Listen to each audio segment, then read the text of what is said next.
Morning glory, America. Evening grace to those of you listening late. I hope you're catching me on my YouTube channel. If you miss an interview, we always pop them up over at the YouTube channel, Hugh at YouTube. And, of course, I've got a daily podcast, Highly Concentrated Hugh, which takes all of our interviews and puts them together so that you can get all the stuff together at one place and usually do it on your morning workout. I got Governor Glenn Youngkin is coming up after the break. I spoke to him before the program today. Played the first part of it, but I'm pleased to welcome now House Majority Leader Steve Scalise. Leader Scalise, welcome. I haven't talked to you in the new year. How are you? I'm doing great, Hugh. It's been a very busy new year, as you can imagine, working with President Trump, getting a lot of things done to get our country back on track. So we've been. Well, we knew there was a good omen. We knew the good omen when The Ohio State University won the national championship the day before he was inaugurated. So didn't that tell you that all good things were going to happen? Well, you know, there's even better things coming. We'll get LSU to win the national title next year, but we're just having a lot of fun working with this president. And the left is going nuts. They really have no direction. Oh, they have lost their minds. They're a rudderless ship. They have lost their minds. One more football note.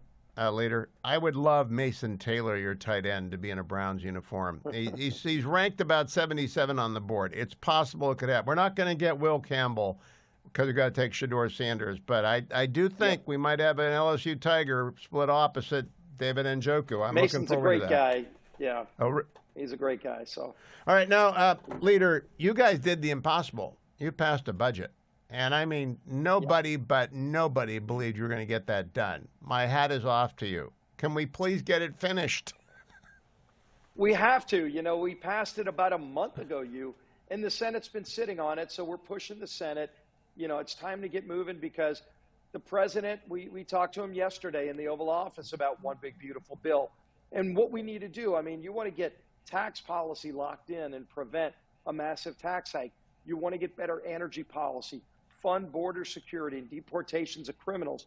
All of that needs to be done with the budget reconciliation bill that gets started with this budget. So we need the Senate to move that bill so we can go to the next step and get the reconciliation process started. We're ready to go in the House. The Senate needs to get moving. Do you expect a vote by Easter on the one big, beautiful bill? What I expect is hopefully by next week we'll see the Senate move the budget. Then our committees are ready to go. We have 11 committees in the House ready to take action to get working on President Trump's full agenda. These are all the things the president campaigned on. We campaign on them too, by the way, So we want to get moving on that and get these bills out of committee to the full House floor and then move it over to the Senate and have the Senate move on that as well.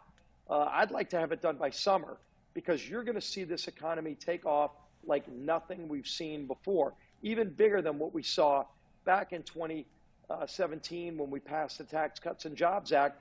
I think this will be an even greater economic impact. You know, history tells us the title charts, when it comes to elections, do not favor the Republicans in the first off year after they win the White House. So you're going uphill. I think the faster we get that bill passed, the faster the economy takes off and the better the chance you have. How do you feel about keeping the House in 2026? Yeah, and the best way to defy history, as you point out very accurately, is to deliver for the American people, to actually go put those skins on the wall, so to speak, to go and deliver the things that we ran on, that we promised, that we want to do. The country wants this too, by the way, and the Democrats are fighting it at every turn. And this is where I think we've got a great advantage going into next year, is that the Democrat Party is in complete meltdown and disarray. You know, they're eating Chuck Schumer alive because he wouldn't shut the government down. We had the biggest pay raise for our men and women in uniform in 40 years, and almost every Democrat voted no. They wouldn't stand up, as we all saw at the State of the Union, when a 13-year-old, President Trump is just pointing out and paying tribute to this 13-year-old who beat cancer. And no Democrat would stand up to applaud that because President Trump talked about it. I think the American people are disgusted by that just visceral hatred of Donald Trump so much that they hate America. If Donald Trump delivers something good for America, they are rooting against America on the Democrat side up here in Washington. That's not where I America notice is. little things. By the way, that's not where most Democrats are in America. But they are, and they have lost their way. I noticed a small thing. Your counterpart in the House is Hakeem Jeffries. He was asked about Chuck Schumer. I cannot imagine you or Speaker Johnson not supporting John Thune publicly, and Hakeem Jeffries wouldn't say anything. Were you surprised? Yeah, he literally said. Yeah, he said, next question. They asked him a very straightforward question. Do you support Chuck Schumer? They're from the same state, for goodness sake. And he could not express support for Chuck Schumer. He literally just said, next question. That just shows you they're ducking their own base. They're afraid of their own far-left base. The lunatics on the left have taken over the Democrat Party, and that's what cost them the election in the first place. They still are in denial about why they lost the election.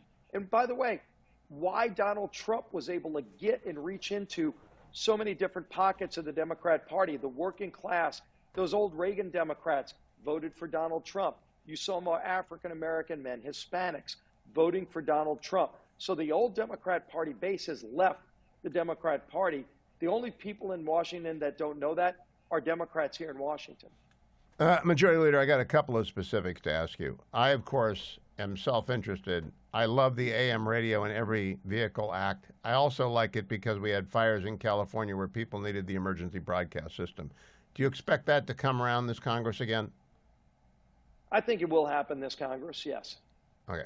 Do you expect there to be a fight over relief for California? Because I'm out there. I do not want no strings relief because California doesn't know how to spend money. It's an absolute wreck. Do you expect there will be conditions placed on relief? There has to be. And look, we don't want to be back in that same place again. I know you don't want your state to be back there again.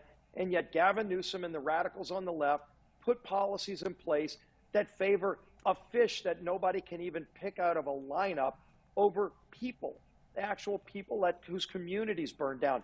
You have water policies that make no sense. You don't even allow in California, they won't allow the maintenance of their underbrush, where every country that has a lot of forests maintain the forest. They clear the underbrush so you don't have forest fires that burn communities down. We're going to put those guardrails in any kind of relief package that goes through Congress.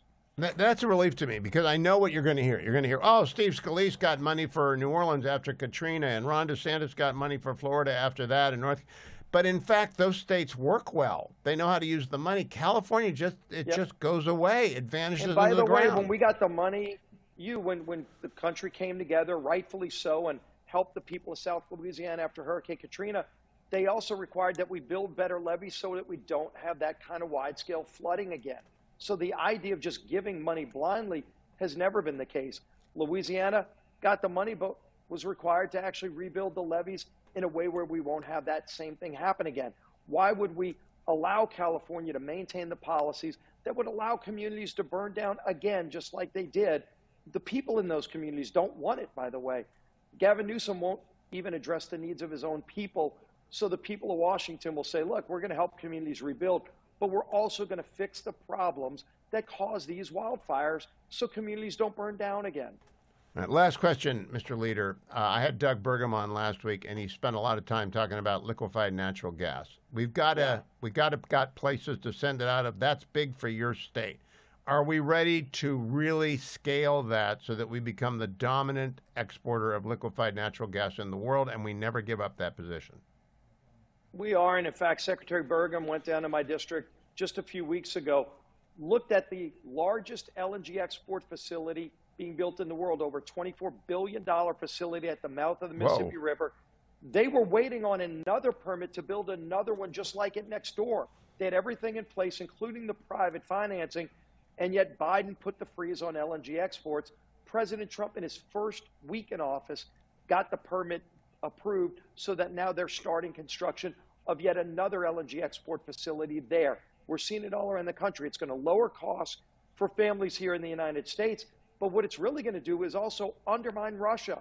Russia's making billions of dollars a month selling their energy to Europe. We're now going to be able to sell our energy to Europe so Russia doesn't. So it puts more money in the pockets of the United States, hard workers, creating jobs, and lowering energy costs here, while also taking money out of Putin's pocket. Biden was the one who gave Putin those billions of dollars. Trump is ending that. Boy, it is great to talk to a Republican when the wheels are clicking and you're all on the same track going forward. Thank you for joining me. We're just getting started. I'm glad to hear it. Keep coming back, even when Ohio State wins another natty. Keep coming back. You're always welcome here. LSU's going to get there too, but go Tigers. We're all having fun with this. Thank you, Mr. Leader. I'll be right